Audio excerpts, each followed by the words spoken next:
Ethics. A distinction is standardly drawn between normative ethics, which are ethical theories or systems offering themselves as guides, or in the case of religious ethics, demands about how to live, and metaethics, which is philosophical analysis of ethical concepts and language, typically without any normative ambitions. Almost all ethical thinking in 20th century analytic philosophy is metaethics.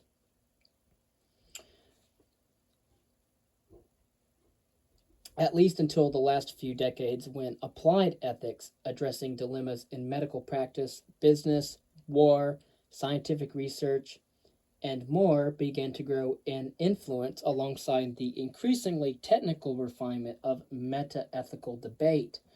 One can be forgiven for thinking that normative ethical questions might have gripped philosophers in light of the immense slaughter and the inhumanity of the world wars, the threat of extinction by nuclear weapons, the long grip of totalitarianisms around the world, and seemingly unstoppable violations of individual human rights on every continent in the biosphere.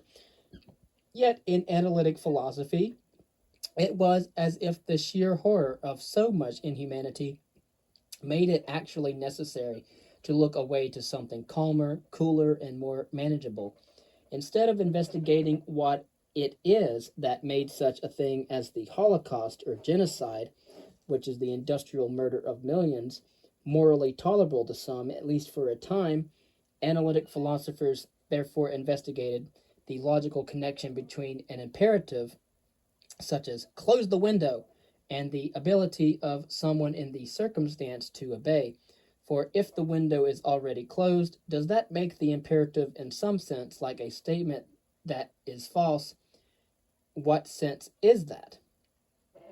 The leading analytic moral philosopher R.M. Hare was imprisoned by the Japanese for 3 years during the Second World War and is said to have formulated a guide to life in the harshest conditions, which, however, he never published, restricting himself to meta-ethical investigations until later in his career when he contributed to debates on abortion, slavery, and animal rights. For animal rights, you might also want to investigate the philosopher Peter Singer. It might be argued in response that there is no point in rushing to moral judgment without having a clear idea about the nature and purport of such judgments, and that is true. And it might also be said that the obvious horrors of the 20th century should not be allowed to take all the oxygen out of the debate, so that other legitimate concerns are neglected. It might further be argued that a return to the civilized examination of how we think about ethical matters as a contribution to being able to think about them well is precisely the right response to the effort by barbarians to heart debate, indeed civilization altogether. This too is right. Still, there is no reason why the two tasks of fighting ethical enormity and clarifying ethical discourse should not be both possible, even sometimes together. Ethics in the 20th century analytic philosophy might be said to have started before the 20th century, in fact, to have started all the way back with a man by the name of Aristotle. For he, David Hume, and Immanuel Kant remained and still remain the dominating figures in all ethical debate. Slightly closer in time, the 19th century utilitarians stand at the source of the various forms of act, rule, and preference, utilitarianism, to which many moral philosophers fall back when pushed at the end of their theorizings to answer the question, so, what helps us to decide how to act in a given case?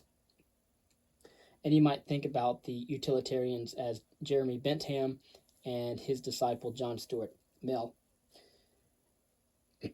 Between them, these antecedents continued as they continued to shape the nature of the discussion, which concerns the intimacy, interconnected questions of how we understand ethical language, whether or not there are objective moral facts or properties, how we justify moral claims, and how ethical thought connects with other aspects of the mind, human nature, and the human condition, respectively, the semantics, metaphysics, epistemology, and psychology of ethical discourse and life.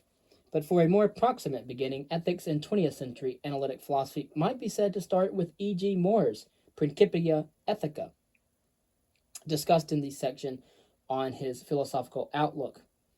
His opposition to the naturalistic fallacy, his intuitionism, and his espousal of a form of real utilitarianism formed the dominant outlook for the first third of the century, even if there were those like David Ross from 1877 to 1971 who argued that what we intuit in moral life is not what is intrinsically good, friendship and beauty, in Moore's theory, but our duties.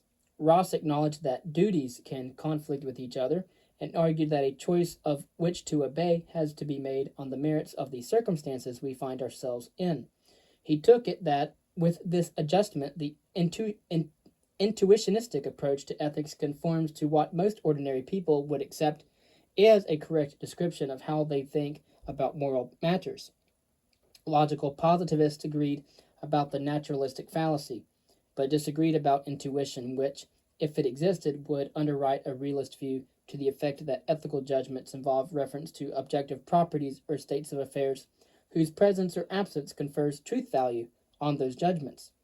Instead, they argue that ethical statements are not statements at all because they are not verifiable, but instead that they are expressions of attitude. This is emotivism, a view held by Russell before the positivists and by Carnap and others among them, and which was popularized by A.J. Ayer in Language, Truth, and Logic, published in 1936, and given a more thorough treatment by Charles Stephenson in his Ethics and Language, published in 1944.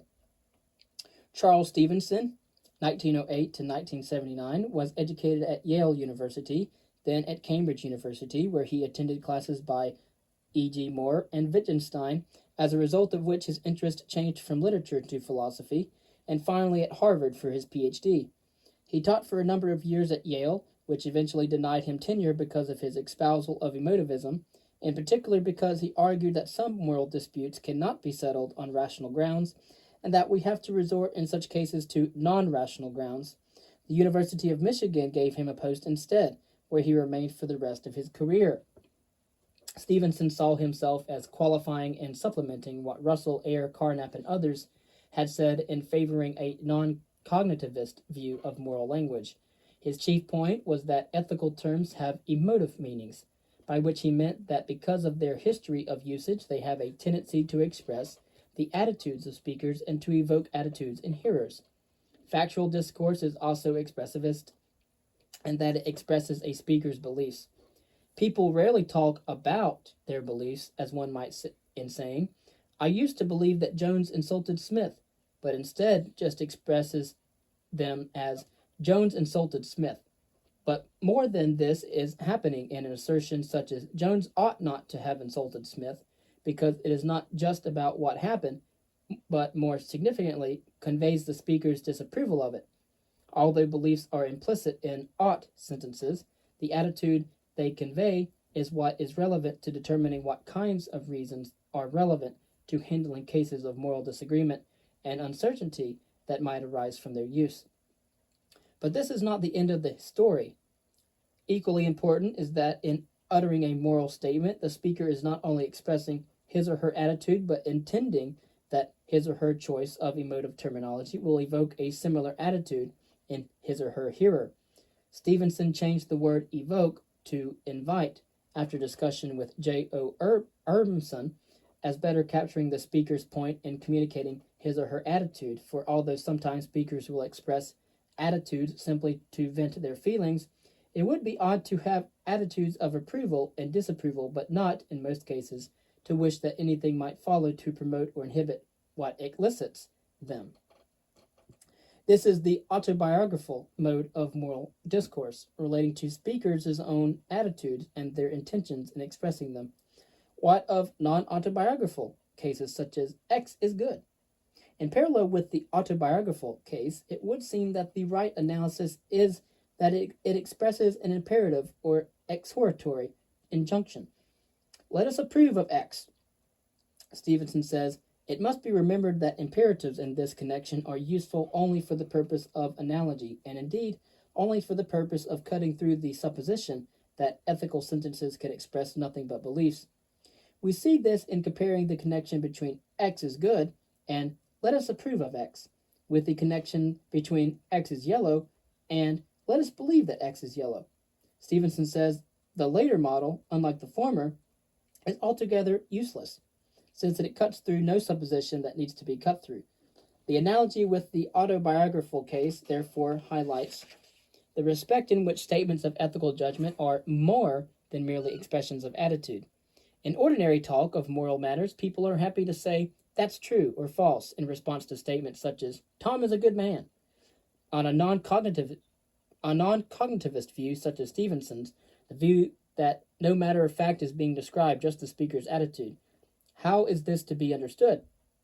Stevenson says it is perfectly proper to say of ethical statements that they are true or false when we see that this is for purely syntactical reasons. To put it is true that in front of P, and it is true that P adds nothing to P. So it is true that, and the rest work as described in various deflationary theories of truth, as marking agreement or applying emphasis or permitting iteration without having to repeat all the words of the original. They do not imply or require that there be moral facts of the matter as truth and falsehood makers of what we say. The basic idea that moral statements are expressions of attitude invites criticism on the grounds that it is no better than a theory which does nothing to address why we might sometimes wish to say and sometimes not say, something that we might want to agree with and something that we might disagree with, something that we might like or something that we might not like. Adding that we want others to join us in our hoorays and boos does not help. Arbitrary facts about our personal biographies might explain our personal inclinations in the matter, but in the absence of any other reasons, let alone good and cogent ones, for saying hooray and boo and wanting others to join in, how does this amount to an ethical theory? Some such reflection led R.M. Hare to toughen the story by arguing that ethical utterances are not mere expressions plus invitations. They are expressions plus prescriptions, and the prescriptions are universalizable.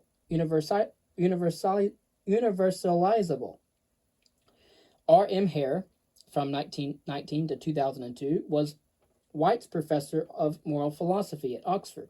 He studied classics at school and at Oxford, where his undergraduate career was interrupted by service in the Second World War. Like many of his generation, his life was greatly affected by the war.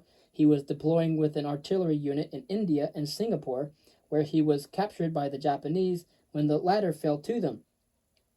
When Singapore fell to the Japanese, he was their prisoner until the war's end, afterwards being unable to speak of his experiences on the long march up the River Kwai to work as a forced laborer on the Japanese Army's Burma-Siam railway line. Hare returned to Oxford to complete his studies and became a fellow and tutor of his college until being appointed to the White's Chair of Moral Philosophy. He taught a number of people who became distinguished in British philosophy in the 20th century's second half, such as Bernard Williams, David Peers, and Richard Rollheim, among them. A supportive and engaging tutor who maintained the Oxford tradition of reading parties with students. Hare is alleged to have discouraged those who were not very good at philosophy by asking halfway through their reading an essay to him, "Have you considered a career in the civil service?" In addition to accepting with reservations the force of the emotivist argument and its corollary that there are no empirical moral facts, Hare was also persuaded by Kant's view that moral discourse is subject to reason and has a logical structure, whereas the meaning of a factual discourse is descriptive and that its meaning is governed by truth conditions. The meaning of moral discourse is prescriptive, which Hare defines by saying that a prescriptive statement is one that entails at least one imperative. Do such and such. Do not do so and so. True to Hume's claim that no statement containing ought can be derived from any number of purely descriptive statements, no is can entail an ought, meaning that facts can never settle what choices one should make about how to act. Hare accepted that moral reasoning can issue in prescriptive conclusions only if inferred from premises containing one or more prescriptive statements. The action-guiding aspect of moral discourse lies in the choices we make about how to regard the descriptive aspects, as can be seen by this example. Suppose you are standing in the path of an oncoming bus. This fact is not enough to entail that you ought to get out of the way, because you might be standing there by choice, wishing suicidally to be knocked over. Whether to get out of the way or not depends on a prescriptive commitment lodged in the reasons you have for choosing either course of action. In Hare's view, moral terms such as good and ought commit those who use them to regarding prescriptions as universalizable. That is, and applying to everyone in any relevantly similar situation. The caveat is that the judgments expressing the prescription must themselves contain only universal terms. That is, they must not be indexed to particular agents. This is because the same action performed by different agents may invite different evaluations according to circumstances. Suppose Jones trips up Smith as Smith is running past him. Jones will be doing wrong by tripping up Smith in order to prevent him winning a race. But Jones will be doing right by tripping up Smith as Smith tries to escape with stolen goods. As always, the question arises, how do we judge which choices to make, which prescriptions to universalize? Hare's answer is a utilitarian one, the one which, in the given circumstances, will satisfy the preferences of the majority of those involved. An aspect of Hare's theory that it shares with other non-cognitivist views is that it regards questions about the objectivity of values as spurious. Hare says he has never met anyone who knows what the question, "Are values objective?" means. When people disagree about values, they are not contradicting one another, they are negating each other's opinions, which is just what claiming that someone else is wrong comes down to. His main argument is this: consider two worlds, one in which there are objective moral values, and in the other of which there are none. For the sake of the example, you could imagine that the second world once had them, but they have been annihilated. People will continue to talk and behave just the same in both worlds.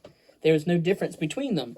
So the idea of objective values does not work. It is empty. Even someone who agrees with Hare that there are no objective values can think that the two worlds argument does not work on the grounds that there is a big difference between what the inhabitants of the different worlds take to explain their value judgments, why they make them, where they come from, let alone what supports or justifies them, if anything does. Critics also say that his theory leaves out almost everything that makes a moral theory a substantive one. A universalability requirement should itself identify the moral grounds for why the principle it embodies should apply in all relevantly similar cases. Moreover, deciding on what makes relevantly similar cases relevantly similar also requires a grasp of what makes them morally so. Of course, in a world like ours, where there are no objective moral values, the view that there are no objective values constitutes the base note of ethics and analytic philosophy, since the rejection of Moore's intuitionism. The first sentence of J.L. Mackey's Ethics, with the subtitle Inventing Right and Wrong, published in 1977, says exactly that, quote, "There are no objective values," end quote. The title of his book tells us where our non-objective values come from. We invent them. They are, in fact, conventions. His book was galvanizing because all of the problem of how we think of values and how we justify our value judgments was, of course, familiar. His discussion gave a handle to sharper ways of articulating and debating non-cognitivist and cognitivist viewpoints, the debate shifting from questions exclusively about metaphysics, the existence or non-existence of values independently of thought, to questions about whether moral discourse is truth-apt, that is, capable of truth value. Cognitivists say it is. Non-cognitivists say it is not. It might be thought that cognitivism and objectivism go hand in hand, but they only do so if the cognitivist is a moral realist also, that is, thinks there are mind-independent moral facts or properties which make moral judgments true or false. But a moral anti-realist or subjectivist can be a cognitivist too, in holding that propositions about attitudes or emotional responses are truth-apt. Or he or she can hold an error theory, which says that propositions conveying moral judgments are indeed truth-apt, but are all false. This last is Mackey's view. So again, you can hold an error theory which says that propositions conveying moral judgments are indeed truth-apt, but are all false. John Mackey, 1917 to 1981, was an Australian from Sydney. His Scottish-born father was a professor at Sydney University and a leading figure in education in New South Wales. His mother was a school teacher. After graduating from Sydney University as a prize winner in philosophy, Mackey went to Oxford, graduating just as the phony war period of the Second World War came to an end. He joined the army and served in the Middle East, afterwards teaching in New Zealand and Australia until returning to the United Kingdom in 1963 as professor at the then newly founded University of York and afterwards at Oxford. J. L. Mackey's reason for holding an error theory about moral discourse is that it presupposes objective values. It refers to them, talks about them, asserts their presence or absence, assumes them, but because there are none, all such discourse is false. He then proceeds to set out how thinking and theorizing about ethics can be successful without having to presuppose objective values. What Mackey means by objective values is best exemplified, he says, by Plato's forms, which give a dramatic picture of what objective values have to be. In addition to existing in the way they do, they are also intrinsically action directing. Merely to be acquainted with them tells one how to act, no further motivation being required. But why should this be so? There should be objective values which are not necessarily motivating. Many people acknowledge that they know the right thing to do, but do not do it. But the very idea of objective values does not, in any case, withstand investigation. Mackey gives two chief reasons for this. First, there are many and sometimes great differences in moral outlooks, and the differences are often intractable. For example, in my own experience, when I say that I should not have done that, or I should do this, I don't actually believe that I should do these things, or that I should not do these things. I'm only stating when I say I should not do these things, or I should do these things, it is only because it has been a conventionality in the culture in which I am embedded. In any case, Mackey gives first that there are many, sometimes great differences in moral outlooks, and the differences are often intractable. The best explanation for this is that moral outlooks are associated with a way of life and cultures differ.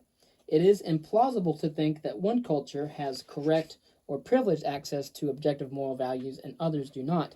He cites the example of cultures which differ in their views about marriage, one monogamous and the other polygamous. It is far more plausible to think that their opposite moral views are the result of cultural historical factors, that one of them has it right and the other has it wrong about an objective truth of the matter. Just think about religion, for example, and how they differ on their moral claims. Secondly, whatever objective values are supposed to be, they are decidedly queer things, says Mackey. If we think of them metaphysically, we have to imagine them as a sort of property completely different from anything else in the universe. If we consider the matter epistemologically, we have to credit ourselves with a special faculty for detecting and tracking the presence of these queer things, a faculty quite different from those we employ in normal perception of the world. In short, it makes no sense to think that values are part of the fabric of the world. Critics respond to the first argument, the relativity argument, by saying that moral differences of outlook might not really be as great as they first appear. In a Western society, one might honor and care for one's aged parents by buying them a cottage at the seaside, while in traditional society, one might do this by killing and eating them so that they continue to survive within oneself. The superficial differences are enormous, but express the same underlying principle. The argument from queerness seems to be no argument at all. There are many things in the world that appear queer on first encounter merely because we are not familiar with them.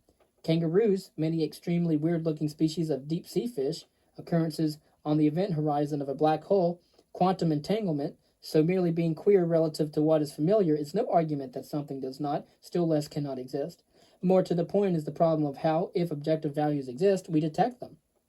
We can leave aside the point that the absence of a faculty for detecting X does not, without further argument, entail that X does not exist, because of course the moral objectivist thinks that we do detect X, and Mackey's question about how we do so is legitimate. We could make it plausible that we do so by citing the example of the entities and properties referred to in mathematics, which we encounter by reason. This thought might redound to Mackey's advantage, however, for in the case of mathematics, agreement on axioms and rules will invariably produce agreement about the outcomes of their use. Such convergence is considerably less common in ethics, however. Mackey says his view can be described as moral skepticism or subjectivism, but this must be understood as a meta-ethical or second-order position not a normative or first-order position where differences and disputes about the good life will remain, but where there are still things that might be said of use to deciding how to achieve such a thing. He is frank in acknowledging that a good life consists in the effective pursuit of activities that an individual finds worthwhile, either intrinsically or as instrumentally benefiting himself or herself or those he cares about. And this means that egoism and self-referential altruism will together characterize to a large extent both his or her actions and his or her motives. Egoism speaks for itself. We are naturally concerned with our own welfare and prospects, and we should be. Self-referential altruism captures the idea of what Hume described as confined generosity, the restriction of our concern to those who are close to us. Accepting these realities means accepting that there will therefore be competition and conflict between individuals and groups. These pragmatic views would, said Mackey, be obvious if it were not for the efforts by both religious and humanist traditions to urge the opposite view, that the good life for man is one of universal brotherly love and selfless pursuit of the general happiness, which Mackey argues is impracticable and in any case implausible even as an ideal.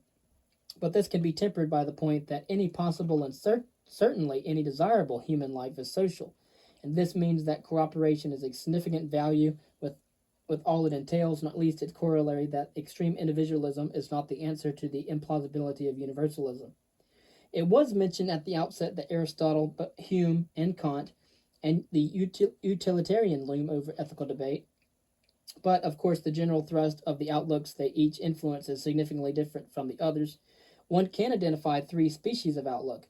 One is deontology, a rule-based ethics, which seeks to identify our moral duties and says we must obey them no matter what the consequences.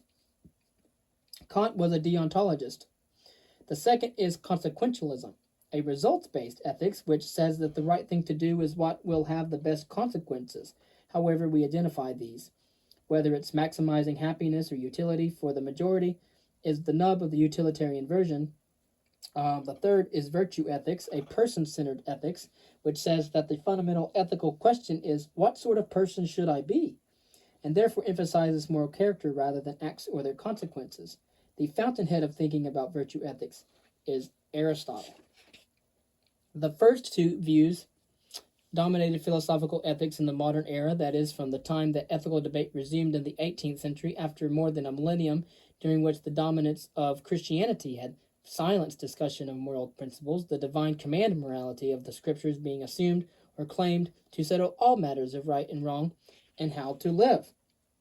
So we have deontology and consequentialism were the first two views that dominated philosophical ethics in the modern era from the 18th century onwards.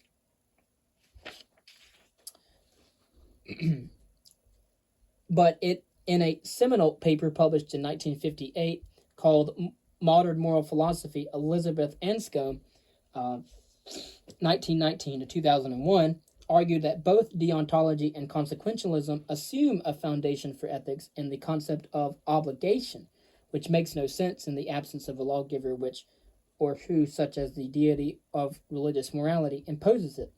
A foundation for ethics must therefore be sought in quite a different place, not in consequentialism, not in deontology, but in the concept of virtue. Anscombe's paper is now regarded as the starting gun for a renewed interest in virtue ethics, though in fact it mainly addresses the shortcomings of deontology and consequentialism, especially the latter's permissive view that any action is acceptable if its anticipated outcomes benefit a majority. She also attacked the lack of clarity in the concepts key to ethical theories such as desire, intention, action, and pleasure. Her recommendation is that philosophy should go back to Aristotle to think again about the human good, but that before doing so it should engage in a preparatory psychological clarification of these concepts. Three concepts central to Aristotle's ethics and therefore central to virtue ethics are those of virtue itself, which Aristotle called arete, and which can be translated as excellence, especially excellence of character.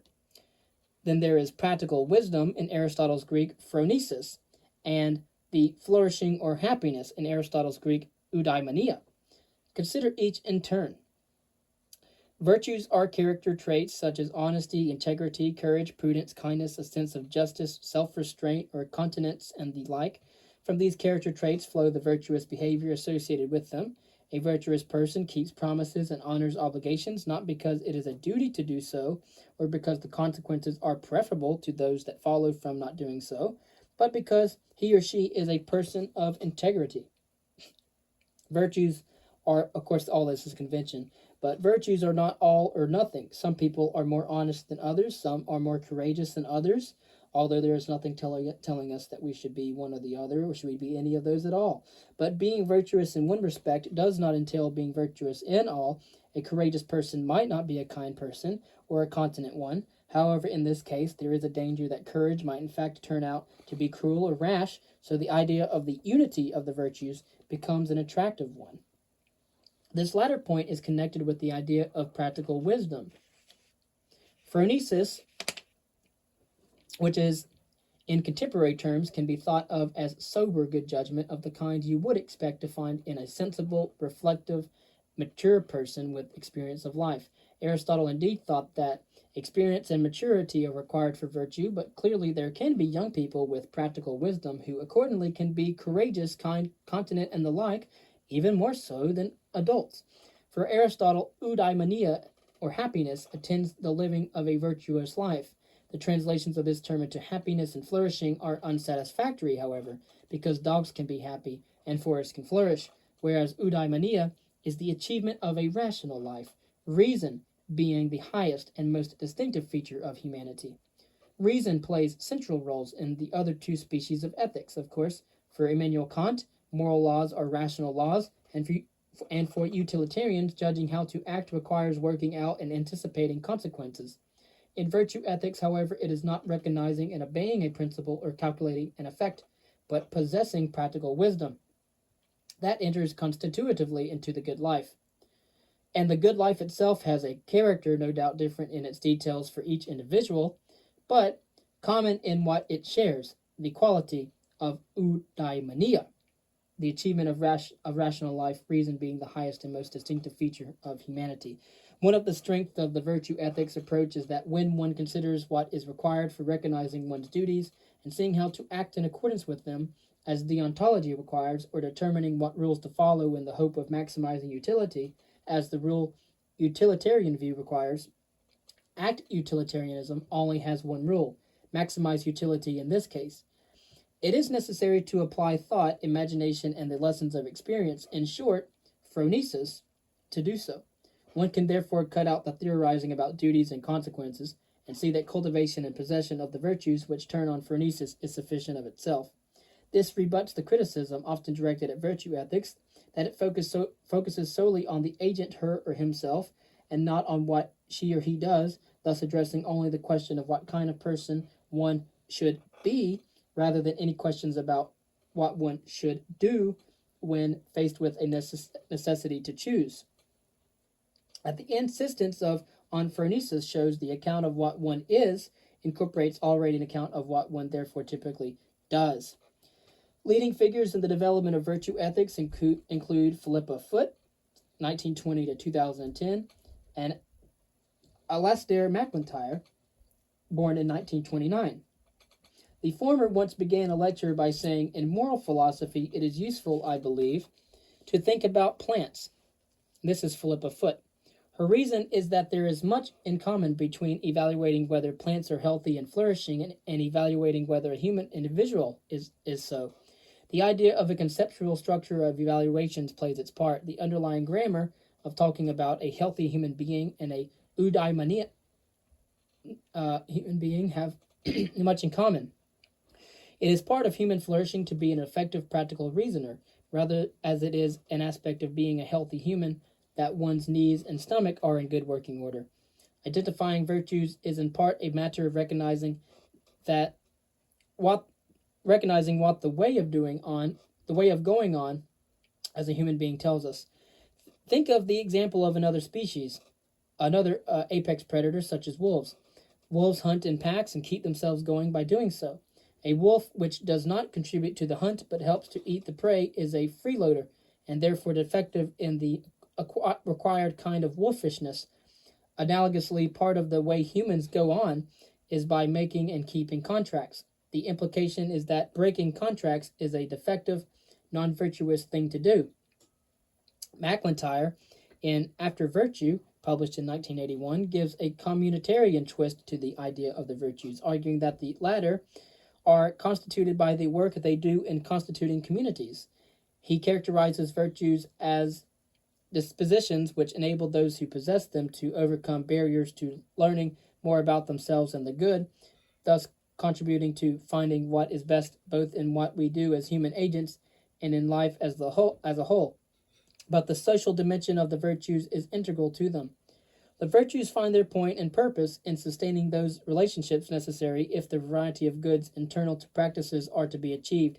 Goods can only be discovered by entering into those relationships, which constitute communities whose central bond is a shared vision of and understanding of goods.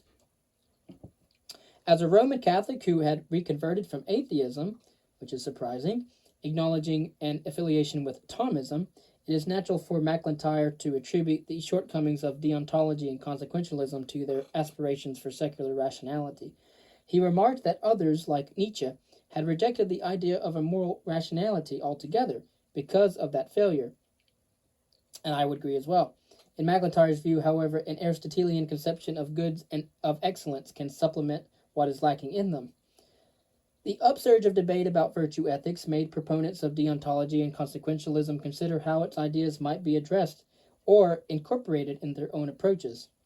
This now necessitates distinguishing between virtue ethics and virtue theory, where the latter, virtue theory, incorporates discussion of virtues in all three approaches. The fastest growing arena of ethical debate in the second half of the 20th century has been called applied ethics. It is the effort to engage practically with ethical dilemmas thrown up by real life, such as abortion, same-sex marriage, gun control, stem cell research, designer babies, sexual behavior, sex and gender identities, discrimination, principles of distribution of scarce resources, religious freedom, physician-assisted suicide, euthanasia, freedom of expression, animal rights, humanitarian aid, laws of war. The list of connoted areas of debate, often heated and divisive, is extremely long. Whether or not people should be debating over these things is something that should be continued. But business ethics and biomedical ethics have also been prominent arenas in its development, in the development of, again, applied ethics.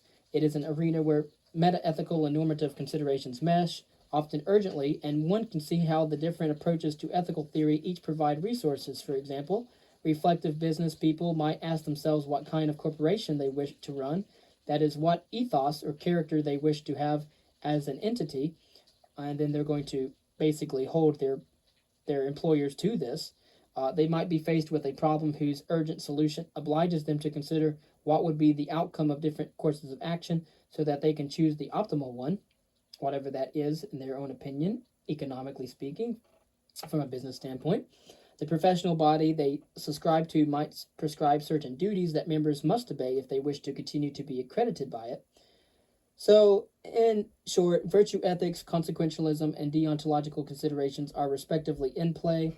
All three together constitute what's called virtue theory. Not all such cases might necessarily be ethical cases, to be sure, but one can imagine circumstances in which they might be.